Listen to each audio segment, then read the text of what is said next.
ਬਲੋਚਿਸਤਾਨ ਕਤਲ ਹੋਇਆ, ਪਰਚਾ ਇਹਦੇ ਤੇ ਹੋ ਗਿਆ। ਇਹ ਤਾਂ ਇਲਜ਼ਾਮ ਲਾਉਣ ਤੇ ਕੋਈ ਗੱਲ ਨਹੀਂ। ਉਹ ਕਿਸੇ ਦੇ ਬੈਠ ਕਰ ਉਸ ਬੰਦੇ ਦੀ ਕਰਦਾਰ ਕਸ਼ੀ ਨਹੀਂ ਕਰ ਸਕਦਾ। ਉਹਨੇ ਇਹ ਆਖਿਆ ਮੇਰੀ ਜਾਇਦਾਦ ਜਿਹੜੀ ਹੈ ਮੇਰੇ ਮਰਨ ਤੋਂ ਬਾਅਦ ਪਾਕਿਸਤਾਨ ਦੀ ਹੋਏਗੀ। ਕਿਸੇ ਦਾ ਨਾਮ ਵਿਗਾੜਨਾ, ਠੀਕ ਹੈ, ਉਹ ਫਜ਼ਲੂ, ਉਹ ਡੀਜ਼ਲੂ, ਉਹ ਸ਼ਬਾਜਿਆ, ਉਹ ਫਲਾਣਿਆ, ਉਹ ਢਿੰਗੜਿਆ, ਇਹ ਕੋਈ ਤਰੀਕੇ ਜ਼ਿਲ੍ਹਾ ਦਾ ਮਾਲਕ ਰੱਬ ਹੈ। ਇਸ ਤੋਂ ਵੀ ਜ਼ਿਆਦਾ ਉੱਤੇ ਜ਼ੁਲਮ ਕੀਤੇ ਜਾਣਗੇ, ਮਜ਼ੀਦ ਉਹਦੀ ਇੱਜ਼ਤ बढ़ेगी। ਨਸ਼ਤਰ ਹਸਪਤਾਲ ਮਲਤਾਨ ਦੇ ਬਾਹਰ ਇੱਕ ਮਾਂ ਜਿਹੜੀ ਆਪਣੇ ਨੌਮਲੂ ਬੱਚੇ ਨੂੰ ਬਾਹਰ ਛੱਡ ਕੇ ਨਾ ਜਾਂਦੀ ਉੱਥੇ। ਉਹਨੇ ਵੋਟ ਦਾ ਸਾਡੇ ਦਾ ਹੱਕ ਅਦਾ ਕਰ ਛੜਿਆ। ਜਿਹਨੇ ਜਨਰਲ ਅਸੈਂਬਲੀ ਦੇ ਵਿੱਚ ਕਲਮਾ ਪੜ੍ਹ ਕੇ, ਦਰੂਸ਼ੀ ਪੜ੍ਹ ਕੇ ਤੇ ਕਲਮਾ ਹੱਕ ਬੁਲੰਦ ਕੀਤਾ ਸੀ ਨਾ, ਔਰ ਜਾਬਰ ਹੁਕਮਰਾਨਾਂ ਦੇ ਸਾਹਮਣੇ, ਠੀਕ ਹੈ, ਉਸ ਟਾਈਮ ਅਸਾਂ ਆਪਣੇ ਵੋਟ ਦਾ ਸਮਝ ਛੜਿਆ ਹੱਕ ਉਹਨੇ ਅਦਾ ਕਰ ਦਿੱਤਾ। ਔਰ ਉਹ ਬੰਦਾ ਵਾਹਦ ਹੋਵੇ ਕਿ ਜਿਹਨੇ ਜਨਰਲ ਅਸੈਂਬਲੀ ਦੇ ਵਿੱਚ ਕਲਮਾ ਹੱਕ ਕਹਿਣਾ ਕਿ ਕਾਫਰ ਦੇ ਅੱਗੇ ਬੁਲੰਦ ਕਰਨਾ, ਉਹ ਵਕਤ ਦਾ ਜਹਾਦ ਹੈ। ਔਰ ਉਸ ਬੰਦੇ ਨੇ ਜਹਾਦ ਕਰ ਰਿਹਾ, ਉਹ ਆਮ ਆਦਮੀ ਨਹੀਂ ਜਿਹਦਾ ਨਾਮ ਇਮਰਾਨ ਖਾਨ ਹੈ, ਠੀਕ ਹੈ। ਤੁਸੀਂ ਇਮਰਾਨ ਖਾਨ ਨਹੀਂ ਅਸੀਂ ਉਹਦੇ ਕਰਦਾਰ ਨੂੰ, ਉਹਦੀ ਨੀਅਤ ਨੂੰ, ਉਹਦੀ ਮੁਹੱਬਤ ਨੂੰ, ਉਹਦੇ ਜੋ ਮੁਲਕ ਦੇ ਵਿੱਚ ਉਹ ਕਰਦਾਰ ਪੇਸ਼ ਕੀਤਾ ਉਹਨੇ, ਔਰ ਮੁਲਕ ਨੂੰ ਤਰੱਕੀ ਤਰਫ ਲੈ ਕੇ ਜਾ ਰਿਹਾ ਸੀ, ਉਹਨੂੰ ਬਲਕਿ ਨਾ ਅਮਰੀਕਾ ਦੇ ਕਹਿਣ ਦੇ ਬਲਕਿ ਪਰੇਸ਼ਾਨ ਕਰ ਦਿੱਤਾ। ਮੈਂ ਨਹੀਂ ਬਿਲਕੁਲ ਮਰੀਮ ਨਵਾਜ਼ ਵੀ ਵੈਸੇ ਕਹਿੰਦੀ ਹੈ ਕਿ ਚੋਰ ਹੈ, ਡਾਕੂ ਹੈ। ਜਿਵੇਂ ਹੁਣ ਵੇਖੋ ਰਜ਼ਾਕ ਐਡਵੋਕੇਟ ਬਲੋਚਿਸਤਾਨ ਕਤਲ ਹੋਇਆ, ਪਰਚਾ ਇਹਦੇ ਤੇ ਹੋ ਗਿਆ। ਇਹ ਤਾਂ ਇਲਜ਼ਾਮ ਲਾਉਣ ਤੇ ਕੋਈ ਗੱਲ ਨਹੀਂ। ਉਹ ਕਿਸੇ ਦੇ ਬੈਠ ਕਰ ਉਸ ਬੰਦੇ ਦੀ ਕਰਦਾਰ ਕਸ਼ੀ ਨਹੀਂ ਕਰ ਸਕਦਾ। ਉਹਨੇ ਇਹ ਆਖਿਆ ਮੇਰੀ ਜਾਇਦਾਦ ਜਿਹੜੀ ਹੈ ਮੇਰੇ ਮਰਨ ਤੋਂ ਬਾਅਦ ਪਾਕਿਸਤਾਨ ਦੀ ਹੋਏਗੀ। ਜੋ ਵੀ ਮੈਂ ਯੂਨੀਵਰਸਿਟੀ ਬਣਾਈ ਹੈ, ਹਸਪਤਾਲ ਬਣਾਇਆ, ਕੁਝ ਵੀ ਬਣਾਇਆ, ਉਹ ਪਾਕਿਸਤਾਨ ਯਾਨੀ ਮੁਲਕ ਦੀ ਹੋਏਗੀ, ਮੇਰੀ ਨਹੀਂ ਹੋਏਗੀ। ਇਹਨਾਂ ਲੋਕਾਂ ਨੇ ਮੁਲਕ ਲੁੱਟ ਕੇ ਬਾਹਰ ਸੁੱਟ ਛੜਿਆ, ਮੁਲਕ ਦਾ ਜ਼ਰੇ ਮੁਬਾਦਲਾ ਫੇਲ ਕਰ ਛੜਿਆ। ਔਰ ਇਸ ਵਾਸਤੇ ਉਸ ਬੰਦੇ ਦੀ ਕਰਦਾਰ ਕਸ਼ੀ ਨਹੀਂ ਕੋ ਕਰ ਸਕਦਾ, ਔਰ ਨਾ ਉਹਦੀ ਆਸਾਨੀ ਹੈ। ਇੱਜ਼ਤ ਜ਼ਿਲ੍ਹਾ ਦਾ ਮਾਲਕ ਰੱਬ ਹੈ। ਇਸ ਤੋਂ ਵੀ ਜ਼ਿਆਦਾ ਉੱਤੇ ਜ਼ੁਲਮ ਕੀਤੇ ਜਾਣਗੇ, ਮਜ਼ੀਦ ਉਹਦੀ ਇੱਜ਼ਤ बढ़ेगी। ਉਹਦੀ ਇੱਜ਼ਤ ਨੂੰ ਕੋਈ ਨੁਕਸਾਨ ਨਹੀਂ ਦੇ ਸਕਦਾ। ਇਸ ਟਾਈਮ ਇਮਰਾਨ ਖਾਨ ਤੇ ਕਰੀਬ 250 ਤੋਂ ਜ਼ਿਆਦਾ ਕੇਸਿਸ ਨੇ। ਤੁਹਾਨੂੰ ਲੱਗਦਾ ਫਿਰ ਵੀ ਜੇ ਘਰ ਛੱਡ ਕੇ ਨਾ, ਉਹ ਇਨਸ਼ਾਅੱਲਾ ਰੱਬ ਦੇ ਤਵੱਕਲ ਰੱਖਦਾ ਹੈ। ਜਿਹੜਾ ਬੰਦਾ ਰੱਬ ਦੇ ਤਵੱਕਲ ਰੱਖਦਾ ਉਹਨੂੰ ਕੋਈ ਚੀਜ਼ ਆਂਚ ਨਹੀਂ ਦੇ ਸਕਦੀ।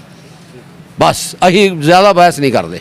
ਇਮਰਾਨ ਖਾਨ ਵੋਟ ਦੇਣਾ ਹੋਵੇ ਭਾਵੇਂ TDM ਹੋਵੇ, ਲੇਕਿਨ ਸਾਡਾ ਕਾਇਦ ਜਿਹੜਾ ਨਵਾਜ਼ ਸ਼ਰੀਫ ਹੈ, ਉਹ ਤੇ ਬਾਹਰ ਬੈਠਾ ਹੋਵੇ, ਭਾਵੇਂ ਉਹਨੂੰ ਘੱਲਿਆ ਗਿਆ ਬਾਹਰ, ਉਹ ਜਾਣਬੁੱਝ ਕੇ ਬਾਹਰ ਨਹੀਂ ਗਿਆ। ਲੇਕਿਨ ਉਹ ਤੇ ਕਹਿ ਰਹੇ ਕੋਈ ਬਿਮਾਰ ਹੋਇਆ ਤਾਂ ਬਾਹਰ ਗਿਆ ਦਵਾਈ ਲੈਣ। ਆ ਜਨਾਬੇ ਵਾਲਾ ਹੋਇਆ ਹੈ ਜ਼ਰੂਰ ਕਿ ਡਾਕਟਰਾਂ ਨੇ ਜਨਾਬੇ ਵਾਲਾ ਸਾਰਾ ਉਹਦਾ ਹਿਸਾਬ ਕਿਤਾਬ ਲਾਇਆ ਹੈ, ਠੀਕ ਹੈ। ਪੰਜ ਹਸਪਤਾਲ ਦੇ ਡਾਕਟਰ, ਦੂਜੇ ਡਾਕਟਰ ਜਿਹਨੇ ਸਾਰੇ ਨੇ, ਠੀਕ ਹੈ, ਉਹਨਾਂ ਸਾਰੇ ਹਿਸਾਬ ਕਿਤਾਬ ਲਾ ਕੇ ਉਹਨੂੰ ਬਾਹਰ ਘੱਲਿਆ ਨਾ, ਉਹਦੇ ਪਲੇਟਲੈਟਸ ਘਟੇ ਹਨ।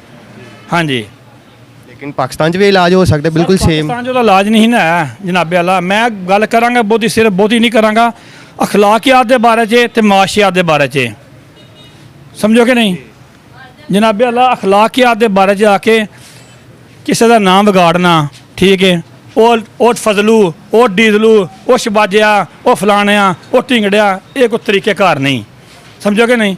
ਅਖਲਾਕਿਆਤ ਵੀ ਕੋਈ ਚੀਜ਼ ਹੈ। ਮਾਸ਼ੀਆਤ ਜਿਹੜੀ ਹੈ, ਮਾਸ਼ੀਆਤ ਨੂੰ ਤਬਾਹ ਬਰਬਾਦ ਕਰ ਛੱਡਿਆ ਫੜ ਕੇ ਉਹਨਾਂ ਨੇ। ਹਾਂਜੀ, ਲੇਕਿਨ ਦੇਖੋ ਨਾ, ਹੁਣ ਜ਼ਰਦਾਰੀ ਕਹਿੰਦਾ ਸੀ ਨਵਾਜ਼ ਸ਼ਰੀਫ ਨੂੰ ਕਿ ਮੈਂ ਤੈਨੂੰ ਸੜਕਾਂ ਤੇ ਘਸੀਟਾਂਗਾ। ਸ਼ਬਾਜ਼ ਕਹਿੰਦਾ ਸੀ ਜ਼ਰਦਾਰੀ ਮੈਂ ਤੈਨੂੰ ਸੜਕਾਂ ਤੇ ਘਸੀਟਾਂ। ਹੁਣ ਇਹ ਇਕੱਠੇ ਹੋ ਗਏ ਨੇ, ਇਹ ਕੀ ਇਹ ਇਕੱਠੇ ਹੋ ਗਏ ਨਾ, ਮੇਰੀ ਗੱਲ ਸੁਣੋ, ਭਾਵੇਂ ਇਕੱਠੇ ਹੋ ਗਏ ਨੇ ਨਾ ਹੈ, ਲੇਕਿਨ ਜਿਹੜੀ ਮੈਨੂੰ ਗੱਲ ਸੀ ਨਾ ਕਿ ਅਖਲਾਕਿਆਤ ਦੇ ਬਾਰੇ 'ਚ ਤੇ ਮਾਸ਼ੀਆਤ ਦੇ ਬਾਰੇ 'ਚ, ਹਾਂਜੀ, ਅਗਰ ਜਨਾਬੇ ਵਾਲਾ ਮਾਸ਼ੀਆਤ ਪਾਕਿਸਤਾਨ ਦੀ ਠੀਕ ਹੁੰਦੀ ਤਾਂ ਜਨਾਬੇ ਵਾਲਾ ਸਰਦੀਆਂ ਦੇ ਮੌਸਮ ਦੇ ਵਿੱਚ, ਠਿੱਠਰ ਦੀ ਸਰਦੀ ਦੇ ਵਿੱਚ, ਤਾਂ ਜਨਾਬੇ ਵਾਲਾ ਨਸ਼ਤਰ ਹਸਪਤਾਲ ਮਲਤਾਨ ਦੇ ਬਾਹਰ ਇੱਕ ਮਾਂ ਜਿਹੜੀ ਆਪਣੇ ਨੌਮਲੂ ਬੱਚੇ ਨੂੰ ਬਾਹਰ ਛੱਡ ਕੇ ਨਾ ਜਾਂਦੀ ਉੱਥੇ। ਹਾਂਜੀ, ਫਿਰ ਲੋਕੀ ਕਹਿੰਦੇ ਨੇ ਇਹ ਵੈਸੇ ਹੀ ਮਰ ਗਿਆ, ਇਹ ਬਕਾਰੀ ਸੀ, ਇਹ ਵੈਸੇ ਹੀ ਮਰ ਗਿਆ। ਇੱਕ ਜੰਮਦੇ ਬੱਚੇ ਨੂੰ ਮਾਂ ਕਿਉਂ ਛੱਡ ਕੇ ਜਾ ਰਹੀ ਹੈ ਕਿ ਜਨਾਬੇ ਵਾਲਾ ਮਾਸ਼ੀਆਤ ਦੇ ਬਾਰੇ 'ਚ, ਮੁਲਕ 'ਚ ਮਾਸ਼ੀਆਤ ਦਾ ਹਿਸਾਬ ਕਿਤਾਬ ਨਹੀਂ ਛੱਡਿਆ ਗਿਆ ਕੋਈ ਵੀ। ਮਾਸ਼ੀਆਤ ਜਿਹੜੀ ਤਬਾਹ ਬਰਬਾਦ ਕਰਕੇ ਰੱਖ ਦਿੱਤੀ ਗਈ ਇਸ ਟਾਈਮ। ਹਾਂਜੀ, ਲੇਕਿਨ ਇਸ ਟਾਈਮ ਜਨਾਬੇ ਵਾਲਾ ਮਾਸ਼ੀਆਤ ਨੂੰ ਥੋੜ੍ਹਾ ਸਹਾਰਾ ਮਿਲਿਆ। ਲੇਕਿਨ ਕੁਝ ਲੋਕ ਇਹ ਕਹਿ ਰਹੇ ਨੇ ਕਿ ਨਾ IMF ਦੀ ਡੀਲ ਨਹੀਂ ਹੋ ਸਕੀ ਹੈ, ਉਹਦੀ ਕੀ ਵਜ੍ਹਾ ਹੈ, ਫਿਰ ਇਸ ਤਰ੍ਹਾਂ ਹੋ ਗਿਆ, ਇਸ ਤਰ੍ਹਾਂ ਹੋ ਗਿਆ। ਤੁਹਾਨੂੰ ਮੈਂ ਗੱਲ ਦੱਸੀ ਜਨਾਬੇ ਵਾਲਾ ਕਿ ਮਾਸ਼ੀਆਤ ਨੂੰ ਤਬਾਹ ਕਰ ਦਿੱਤਾ ਗਿਆ, ਅਖਲਾਕਿਆਤ ਨੂੰ ਤਬਾਹ ਕਰ ਦਿੱਤਾ ਗਿਆ। ਅਖਲਾਕਿਆਤ ਜਿਹੜੀ ਬੜੀ ਚੰਗੀ, ਕੋਈ ਫਜ਼ਲੂ, ਕੋਈ ਡੀਜ਼ਲੂ ਨਹੀਂ। ਹਾਲਾ ਪੜ੍ਹਿਆ ਲਿਖਿਆ ਆਲਮ ਇੱਕ, ਠੀਕ ਹੈ, ਕੋਈ ਫਜ਼ਲੂ ਨਹੀਂ, ਕੋਈ ਡੀਜ਼ਲੂ, ਕੋਈ ਸ਼ਬਾਜਾ ਫਲਾਣਿਆ, ਉਹ ਚਾਰੀ ਬਲਾਸਮ ਫਲਾਣਾ, ਇਹ ਕੋਈ ਲਫ਼ਜ਼ ਨਹੀਂ ਬੰਦੇ ਤੋਂ ਸੁਣਨਾ। ਇੱਕ ਮੁਲਕ ਦਾ ਵਜ਼ੀਰ ਆਜ਼ਮ ਹੋਵੇ, ਉਹ ਇਸ ਤਰ੍ਹਾਂ ਲਫ਼ਾਜ਼ ਬੋਲੇ, ਇਹ ਕੋਈ ਚੰਗੀ ਗੱਲ ਹੈ?